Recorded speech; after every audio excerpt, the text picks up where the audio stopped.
Hello दोस्तों, आज हम कक्षा 10 के जो अध्याय 1 है, अध्याय 1 वास्तविक संख्या पढ़ेंगे।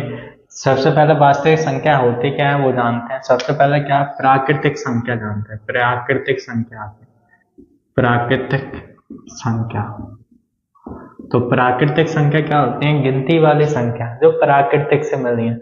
जो गिनती वाली संख्या होती है वो प्राकृतिक संख्या होती है, जैसे 1 2 3 4 और ये कहाँ तक जाती है? अनंत। अब इसके बाद आती है पूर्ण संख्या। पूर्ण संख्या क्या, अगर इसी में जीरो शामिल कर दें, प्राकृतिक संख्या में क्या जो जीरो शामिल कर दें तो क्या बनती है? पूर्ण संख्या। तो 0 1 2 3 4 और ये कहाँ तक जाती है? अनंत है। ये पूर्ण संख्या। अगर इसी में ऋणात्मक संख्या जो मिला दें तो माइनस अनंत, -3 -2 -1 0 1 2 3 और ये कहाँ तक? अनंत। तो इनको क्या बोलते हैं? इनको पूर्णांक संख्या बोलते हैं। क्या कहते हैं? पूर्णांक संख्या। जो धनात्मक होती हैं इनको धन पूर्णांक संख्याएं बोलते हैं, और जो ऋण वाली होती हैं उनको ऋण पूर्णांक संख्याएं बोलते हैं। क्या? ऋण पूर्णांक संख्या। जीरो ना तो ऋणात्मक होता है, ना ऋण होता है, ना ही धनात्मक होता है, सिर्फ पूर्णांक बोले। तो ये जो धनात्मक संख्या होती हैं वो धन पूर्णांक हो गई, और जो माइनस के होते हैं ऋणात्मक हो गई, जो वो ऋण पूर्णांक हो गई ना। इसी पूर्णांक संख्याओं का भाग दिया जाए तो एक क्या मिलती है? परिमेय संख्या। क्या? परिमेय संख्या। तो परिमेय संख्या क्या होती है? जिसको p/q के रूप में लिखा जाता है। परिमेय संख्या क्या होती है? वह संख्याएं जो p/q के रूप में लिखी जा सकती है, जिसमें q बराबर 0 नहीं होता। अगर q बराबर 0 हो गए तो अपरिभाषित हो जाएगी। इसलिए परिमेय संख्या जिसको p/q के रूप में लिख सकते हैं, जहां p और q क्या होना चाहिए? एक पूर्णांक। p और q क्या होना चाहिए? एक पूर्णांक संख्या। तो p और q को क्या होना चाहिए? पूर्णांक संख्या होना जरूरी है, तो परिमेय संख्या। अब इसके बाद आती है अपरिमेय संख्या। अपरिमेय संख्या। तो अपरिमेय संख्या क्या होती है? जिसको p/q के रूप में नहीं लिखा जा सकता। अपरिमेय संख्या क्या होती है? जिसको p/q के रूप में नहीं लिखा जा सकता, वह अपरिमेय संख्या होती है। p/q के रूप में नहीं लिखा जा सकता, वह क्या कहलाती है? अपरिमेय संख्या। और दोनों को अगर परिमेय और अपरिमेय संख्या को मिला दें तो कौन सी संख्या मिलती है? वास्तविक संख्या। कौन सी संख्या मिलेगी? तो वास्तविक संख्या। तो अध्याय क्लास 10 का जो अध्याय 1 है वो वास्तविक संख्या। तो वास्तविक संख्या क्या होती है? अपरिमेय संख्या और परिमेय संख्या के समूह को क्या बोलते हैं? वास्तविक संख्या। की आधारभूत परिमेय। तो अंकगणित की आधारभूत परिमेय क्या होती है? किसी भी भाज्य संख्या को उसके अभाज्य गुणनखंडों के या एक गुणनफल के रूप में लिखा जा सकता है, उसको बोलते हैं अंकगणित की आधारभूत परिमेय। जैसे कि 12 है। 12 एक भाज्य संख्या है। भाज्य संख्या क्या होती है? भाज्य संख्या जो खुद से जाए।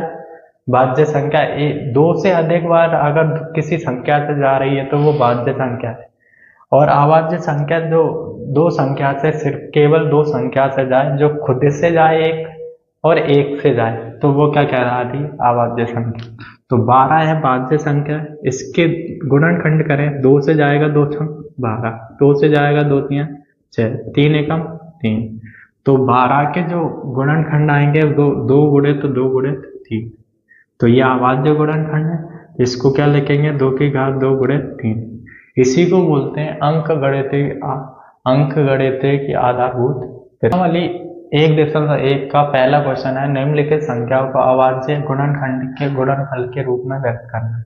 तो ये जो भाज्य संख्या है इनको किस रूप में व्यक्त करना है? अभाज्य गुणनखंड में। तो 140 है, 140 के गुणनखंड करने 2 से जाएगा, क्योंकि आखिरी का देखो, अगर आखिरी का अंक सम संख्या है तो सम से जाएगा। आखिरी का अंक अगर विषम संख्या है तो विषम से जाएगा। तो सम संख्या 2 या 2 से जाएगा, तो 2 से जाएगा 2 सत्ते 14, 70 बार। फिर 2 से जाएगा 2 3 6, एक इधर गया, 2 पंजे 10। अब कितने से जाएगा, देखो 5 से जाएगा, 5 सत्ते 35, 7 एकम 7। तो 140 के जो आवाज्य गुणनखंड आए वो कितना है, 2 गुणित 2 गुणित 5 गुणित 60। अब दो बार आ रहा है तो इसको क्या लिख सकते हैं, 2 की घात 2 गुणित 5 गुणित 60। ऐसे ही 156 का अब करेंगे कितना, 156। तो ये कितने से जाएगा, 2 से जाएगा, 2 सत्ते 14, एक इसके बाद आएगा 2 अट्टे 16, 2 से जाएगा 2 दूनी 4, 2 3 6, 3 बार गया, एक इधर गया, कितना 18, 2 नाम 18। अब देखो विषम संख्या, तो विषम संख्या से जाएगा 3 से 3 एकम 3, 3 तिरका 9, 13 से जाएगा 13 का 13। तो 156 के जो आवाज्य गुणनखंड आए वो 2 गुणित 2 गुणित 3 गुणित 13 है। तो 2 बार आ रहा है, तो 2 की घात 2 गुणित 3 गुणित 13, ठीक है। अब कितना, 38 25। तो 38 25 आखिरी का अंक कितना है, 5। तो किससे जाएगा, विषम संख्या से जाएगा, विषम संख्या है 5। तो विषम संख्या देखो 3 से जा रहा है, क्या जोड़ के देख लो, अगर जोड़ने पे अगर 3 से जा रहा है तो ये 3 से जाएगा। 5 और 2 7, 7 और 8 कितना, 7 और 8 कितना हो गया, ये हो गया 15, 15 3 कितना 18, 18 3 से जाता है, इसका मतलब ये 3 से जाएगा, 3 एकम 3, 3 दूनी 6, 2 इसके पास गया, कितना हो गया 22, 30 आते 21, एक इसके पास गया, कितना हो गया 3 5 15। अभी भी कितने जोड़ के देख लो, 7 और 5 कितना 12, 12 और 3 कितना हो रहा है 15, तो जाता है 3 15, तो इसका मतलब 3 से 15 जाता है, इसका मतलब 3 से जाएगा, 3 चौके 12, 3 दूनी 6, एक इसके बाद क्या है 3 5 15। अभी भी देख लो जोड़ के, अगर 3 से जा रहा है तो 3 से जाएगा, 4 और 2 6, 6 और 5 कितना 11, 3 से नहीं जाता 11, इसका मतलब 5 से जाएगा, 5 अट्टे 40, 42 में 40 गया, 2 बचा, 2 और 5 कितना 25, पचम 25, 5 से एक और बार जाएगा, 5 एकम 5, 5 एकम 5 कितना बचा 3, 3 5 35 हो गया, 5 सत्ते 35, 5 सत्ते 35। अब 17 से जाएगा, 17 एकम 17। तो 38 25 के जो गुणनखंड है वो कितना है, 3 गुणित 3 गुणित 5 गुणित 5 गुणित 17। तो इसको 3 की घात 2, 3 2 बार आ रहा है, 5 की घात 2 और 17। तो इसके आवाज्य गुणनखंड क्या है, 3 की घात 2 गुणित 5 की घात 2 गुणित 17। अब इसके बाद चौथा क्वेश्चन कितना, 5005, 5 से जाएगा 5 एकम 5, 0 0, 5 एकम 5। अब कितने से जाएगा, 7 से जाएगा, विषम संख्या 7, 7 एकम 7, 10 में 7 गया 3 बचा, 30 हो गया, 7 चौके 28, 28 30 में से 28 गया, 2 बचा, 2 और 1 कितना हो गया 21, 30 7 21, तो 7 3 21, 3 बार गया। अब कितने से जाएगा, 11 से, 11 एकम 11, 14 में से 11 गया, कितना बचा 1, 3 बचा, 3 और 3 कितना हो गया 33, 11 3 33, 13 एकम 13। तो 5000 का जो गुणनखंड है 5 गुणित 7 गुणित 11 गुणित 13। तो ये कौन सा चौथा क्वेश्चन। तो 74 29 के आवाज्य गुणनखंड करने, तो देखो विषम संख्या तो विषम संख्या से जाएगा, तो ये सबसे पहली संख्या 17 से जाएगा, 17 एकम 17, 17 दूनी 34, 17 तिया 51, 17 चौके 68, तो 4 बार चला जाएगा, ठीक है। अब कितना 74 में से 68 गया है, कितना बचा 6 बचा, 6 और 2 कितना हो गया 62। अब कितनी बार जाएगा, 17 तिया 51, 3 बार जाएगा। अब कितना बचा, 62 में से 51 गया कितना, 51 गया कितना 11 बचेगा, 11 और 9 कितना 119, 17 7 119 क्या। अब कितने से जाएगा 19, 19 दूनी 38, 2 बार जाएगा, 3 बार तो ज़्यादा हो जाएगा। 43 में से 38 गए कितना बचेगा 5, कितना हो गया 57, 19 दिया कितना आ गया 57। अब 23 से जाएगा, 23 से कम 23, तो 74 29 के जो गुणनखंड आए वो 17 19 23 आए। तो पूर्णांकों के निम्नलिखित युग्मों के एचसीएफ और एलसीएम ज्ञात करना है। तो फिर इन दोनों के एलसीएम और एचसीएफ निकालना और जांच करनी। तो 26 के पहले सबसे पहले आवाज्य गुणनखंड निकालना और 91 क्या क्या आवाज्य गुणनखंड। 26 के 2 से जाएगा क्योंकि सम संख्या है आगे, तो सम से जाएगा, 2 एकम 2, 2 3 6। अब 13 से जाएगा, 13 एकम 13, तो ये कितने से जाएगा 91, 7 से जाएगा, 7 एकम 7, 2 उधर जाएगा, 7 3 21। अब 13 से जाएगा, 13 एकम 13, तो जो 26 के आवाज्य गुणनखंड आए वो कितना है 2 गुणित 13, और 91 के जो आवाज्य गुणनखंड है वो कितने आए 7 गुणित 13। तो इसका जो एलसीएम है,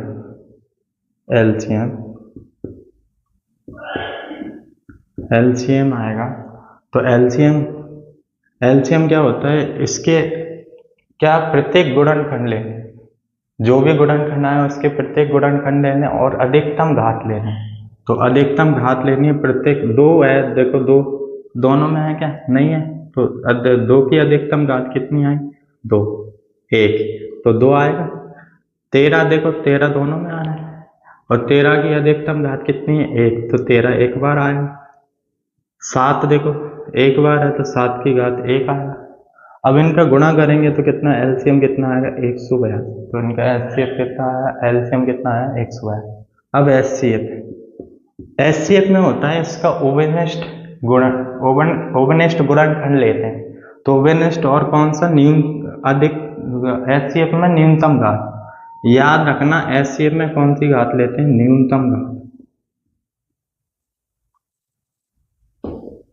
और एलसीएम में लेते हैं अधिकतम घात, क्या अधिकतम घात। तो इसकी न्यूनतम घात कितनी है देखो, पहले तो ओवेनेस्ट 13 आ रहा है और 13 की न्यूनतम घात क्या है, 13 की घात है तो 13 आएगा, तो इसका एचसीएफ कितना आ गया 13। तो एलसीएम कितना है 182 है, एचसीएफ कितना है 13। अब इसकी जांच करनी है, तो जांच क्या होता है, एचसीएफ गुणित एलसीएम बराबर होता है ए गुणित बी के।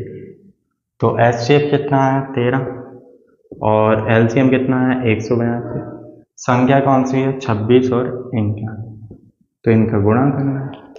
तो 26 और 91 का गुणा करना है,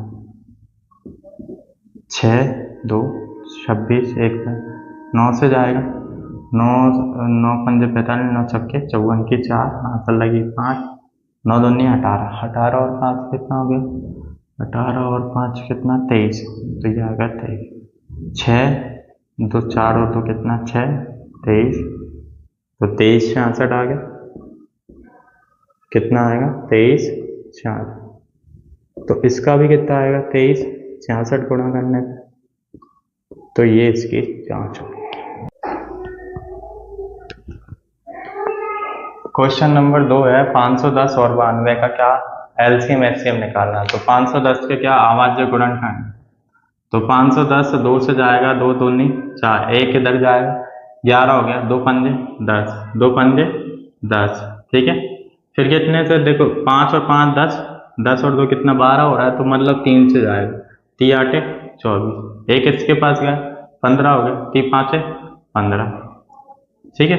अब कितने से जाएगा 5 से, 5 एकम 5, 8 में से 5 गया 3 बचा, 3 और 5 कितना 35 हो गया, 5 7 35, 17 एकम 17, तो 510 के आवाज्य गुणनखंड आ गए।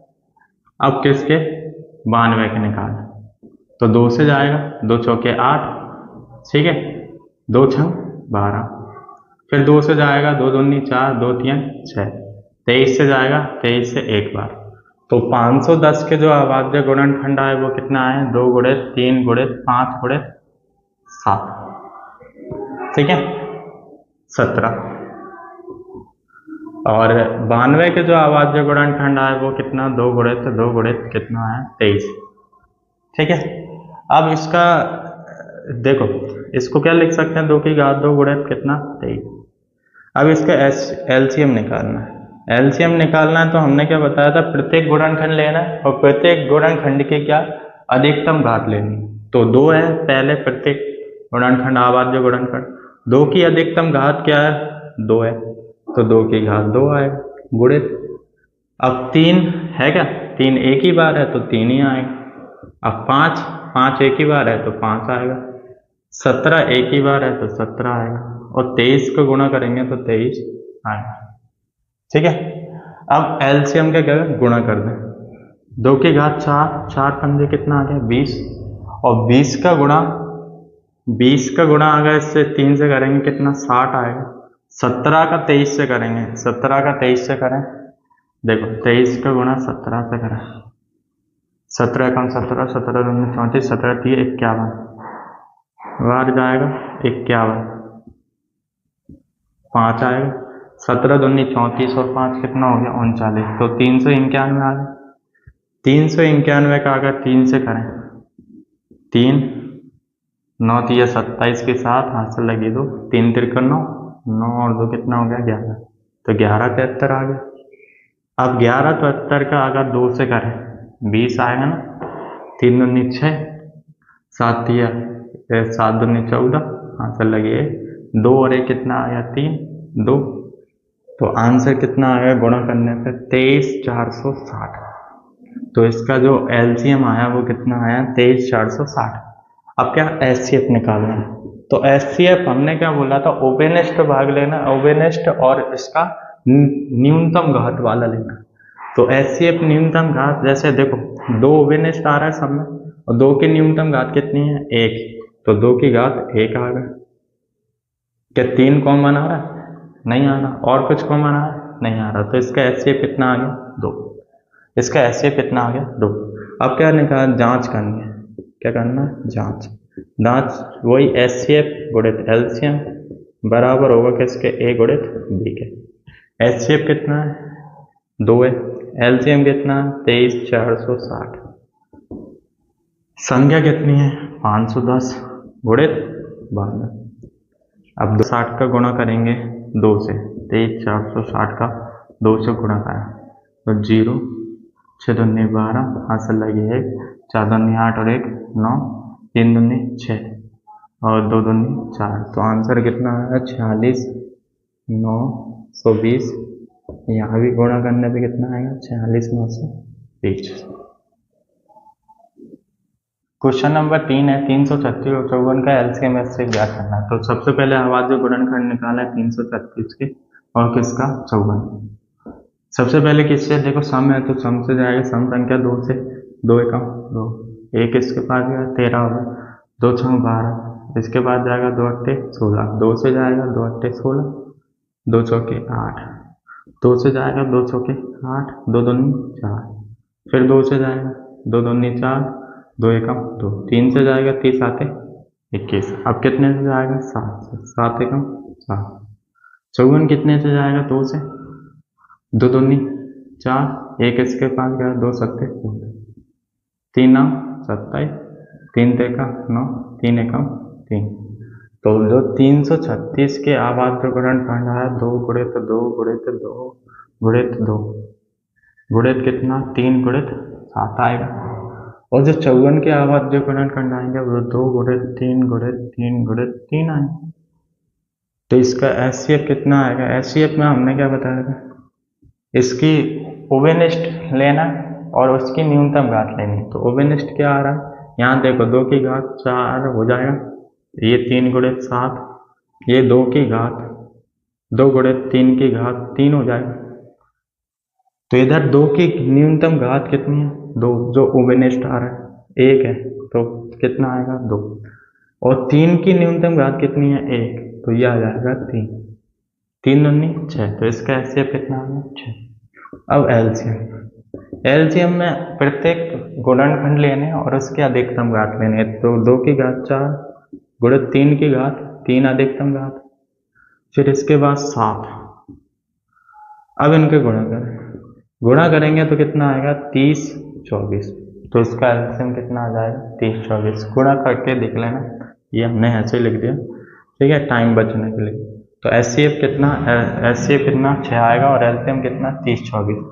अब क्या इसकी जांच करनी है, जांच करेंगे तो इसका एचसीएफ गुणित एलसीएम बराबर होता है क्या, ए गुणित बी। अब एचसीएफ कितना है 6, एलसीएम कितना 30 24 बराबर संख्या कौन सी है 336 गुणित 54। अब इनका गुणा कर लें, 30 24 का गुणा 6 से करेंगे, 6 चौके 24, आंसर लगे 2, 6 दूनी 12, 12 और 2 कितना हो गया 14, आंसर लगे 1, 6 या 1 ही आएगा, 6 या 18, तो कितना आया 18 144। तो इसका भी गुणा करने पे कितना आएगा 18 144। तो ये इसकी जांच। क्वेश्चन नंबर 3 है, अभाज्य गुणनखंड विधि द्वारा निम्नलिखित पूर्णांकों के एचसीएफ तथा एलसीएम क्या है। तो 12 15 और 21 है, इसका एलसीएम और एचसीएफ निकालना है। तो इसके सबसे पहले अभाज्य गुणनखंड निकाल लेते हैं, 12 का 15 का और किसका 21 का। तो 12 2 से जाएगा, 2 छंग 12, फिर 2 से जाएगा 2 3 6, 3 एकम 3, 15 3 से जाएगा, 3 5 15, 5 एकम 5, और 21 कितने से जाएगा, 21 जाएगा कितने से 3 से, 30 7 21 7 एकम 7। तो इसका 12 के गुणनखंड आए 2 गुणित 2 गुणित कितना 3, और 15 के गुणनखंड आए 3 गुणित कितना 5, और 21 के गुणनखंड कितने आए 3 गुणित 7। इसको क्या लिख सकते हैं 2 की घात 2 गुणित 3। सबसे पहले क्या निकालें एचसीएफ, उभयनिष्ठ न्यूनतम घात। उभयनिष्ठ कितना आ रहा है, देखो तीनों में 3 आ रहा है, और इसकी न्यूनतम घात कितनी है 1 है, तो 3 आएगा, ठीक है। तो इसका एचसीएफ कितना आ गया 3। अब एलसीएम, एलसीएम में प्रत्येक गुणनखंड लेना है और अधिकतम घात लेनी है। तो प्रत्येक गुणनखंड जैसे 2 है तो 2 की अधिकतम घात कितनी है 2। अब 3 की अधिकतम घात कितनी है 1, तो 3 की घात 1 आएगा, और 5 की अधिकतम घात 5 ही अकेला है, 7 अकेला तो 7 लिख दे। अब इनका गुणा करेंगे, गुणा करेंगे तो कितना आएगा 420, गुणा करने पे कितना आया 420। तो इसका एलसीएम कितना आ गया 420, एचसीएफ कितना है। अब क्वेश्चन नंबर 2 है, 17 23 29 का क्या एलसीएम एचसीएफ निकालना है। तो 17 और 23 के क्या करने अभाज्य गुणनखंड, 17 का 23 का और 29 का। 17 से जाएगा एक बार, 23 से जाएगा एक बार, 29 से जाएगा एक बार। तो 17 के अभाज्य गुणनखंड कितने आए 1 गुणित 17, और 23 का अभाज्य गुणनखंड कितना आया 1 गुणित 23, और 29 का अभाज्य गुणनखंड कितना आया 1 गुणित 29। तो इसका एचसीएफ कितना आ गया 1, क्योंकि 1 उभयनिष्ठ आ रहा है, और इसका एलसीएम कितना आएगा, एलसीएम में देखो सारी प्रत्येक क्या लेना है गुणनखंड, तो 17 आएगा गुणित 23 आएगा गुणित 29, और इनका गुणा करेंगे तो कितना आएगा 11,339, 11,339, ठीक है। तो ये इसका एचसीएफ 1 आएगा और एलसीएम कितना आएगा 11,339।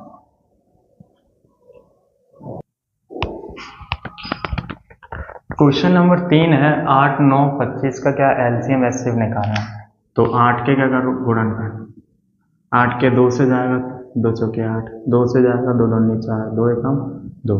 9 के गुणनखंड करेंगे 3 से जाएगा 3 तिरका 9, 3 एकम 3।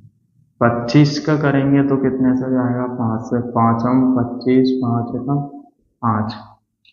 तो इसके 8 के अभाज्य गुणनखंड कितने आए 2 गुणित 2 गुणित 2 गुणित 1। इसको 2 की घात 3 गुणित 1 लिख सकते हैं। और जो 9 के अभाज्य गुणनखंड आए वो कितने आए 3 गुणित 3 गुणित 1, 3 की घात 2 गुणित 1 लिख सकते हैं।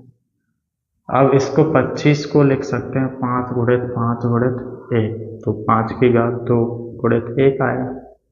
तो इसका जो एचसीएफ आएगा वो 1 आएगा, क्योंकि 1 उभयनिष्ठ आ रहा है, और एलसीएम कितना आएगा अधिकतम घात 2 की, जैसे प्रत्येक गुणनखंड तो 2 की घात 3, 3 की घात 2, 5 की घात 2, और इनका गुणा करेंगे तो एलसीएम कितना आ गया 18।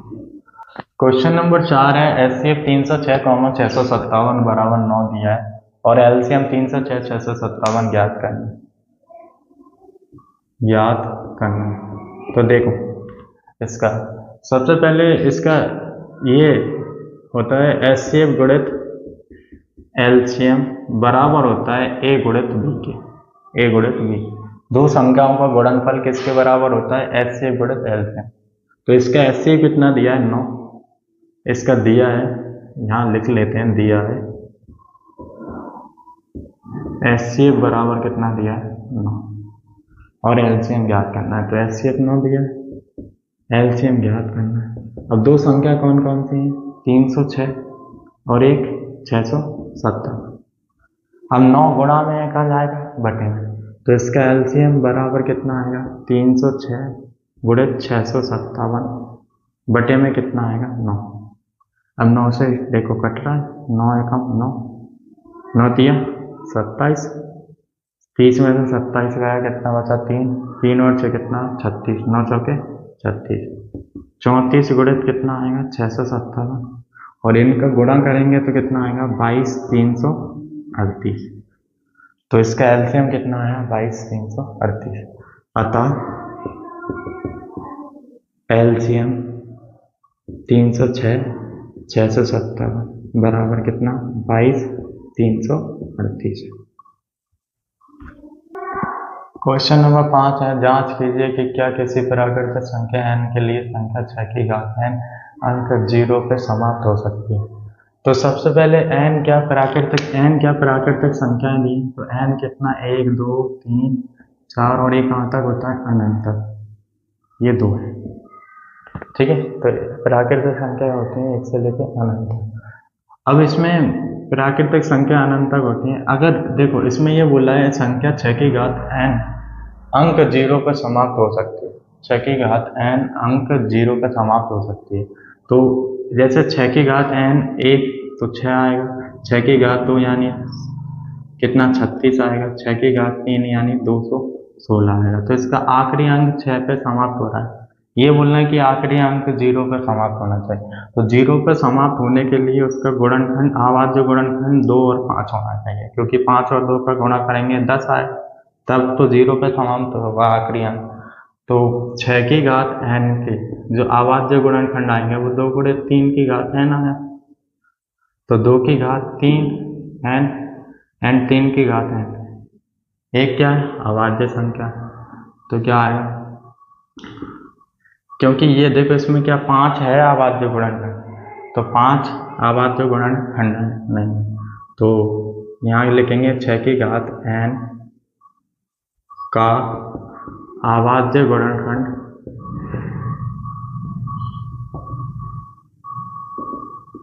गुणनखंड 5 नहीं है, इसलिए 6 की घात n क्या 0 पे समाप्त, इसलिए किसी भी प्राकृतिक संख्या n के लिए संख्या 6 की घात n अंक 0 पर समाप्त नहीं हो सकती, ठीक है। तो 0 पे समाप्त होने के लिए उसका अवाज्य गुणनखंड कितना होना जरूरी है? 5। इसलिए अगर 5 अवाज्य गुणनखंड नहीं है तो वो 0 पे समाप्त नहीं होगा। क्वेश्चन नंबर 6 व्याख्या कीजिए कि 7 गुणित 11 गुणित 13 प्लस 13 और 7 गुणित 6 गुणित 5 गुणित 4 गुणित 3 गुणित 2 गुणित 1 प्लस 5 एक भाज्य संख्या। तो सबसे पहले 7 गुणित 11 गुणित 13 प्लस 13। अब इनमें से इसमें से क्या आ रहा है? 13 कॉमन आ रहा है, तो 13 कॉमन ले लें। 13 कॉमन लेंगे तो 7 गुणित कितना? 11 प्लस कितना बचेगा यहाँ? 1। अब 7 का गुणा 11 से करेंगे 77 आएगा प्लस 1, 77 में 1 जोड़ेंगे तो 13 गुणित कितना आ जाएगा? 78।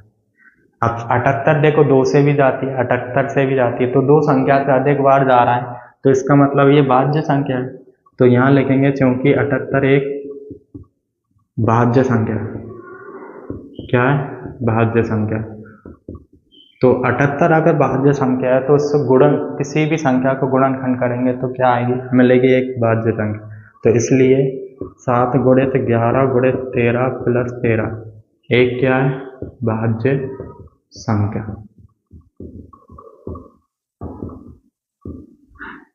ऐसे ही होगा। तो 7 गुणित कितना? 6 गुणित 5 गुणित 4 3 2 गुणित 1 प्लस 5। अब इसमें से क्या कॉमन आ रहा है? 5।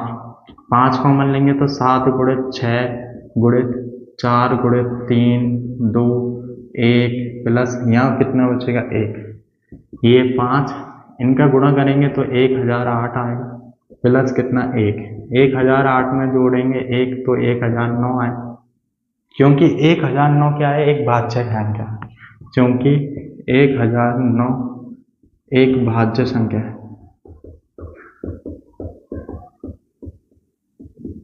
ठीक है, ये भाज्य संख्या है, इसलिए 7 गुणित 6 गुणित 5 4 3 2 1 प्लस 5 एक क्या है? भाज्य संख्या है। ठीक है, इसलिए ये क्या है? भाज्य संख्या। क्योंकि इसका जो किसी भी भाज्य संख्या को अगर किसी भी संख्या से गुणा करें तो क्या मिलेगी? एक भाज्य संख्या। इसलिए क्वेश्चन नंबर 7 है, किसी खेल के मैदान के चारों ओर एक वृत्ताकार पथ। इस मैदान का एक, देखो, किसी खेल के मैदान के चारों ओर एक एक वृत्ताकार क्या है? पथ है।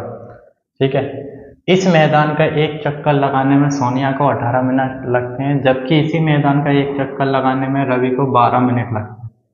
ठीक है, तो यहाँ से जैसे मान के चलो, यहाँ से एक वो चलना प्रारंभ करते हैं और वहीं यहीं एक पूरा चक्कर लगा लेंगे तो एक चक्कर हो जाएगा। तो एक चक्कर लगाने में रवि को ये कितने लगते हैं? 12 मिनट, और 18 मिनट किसको लगते हैं? सोनिया को।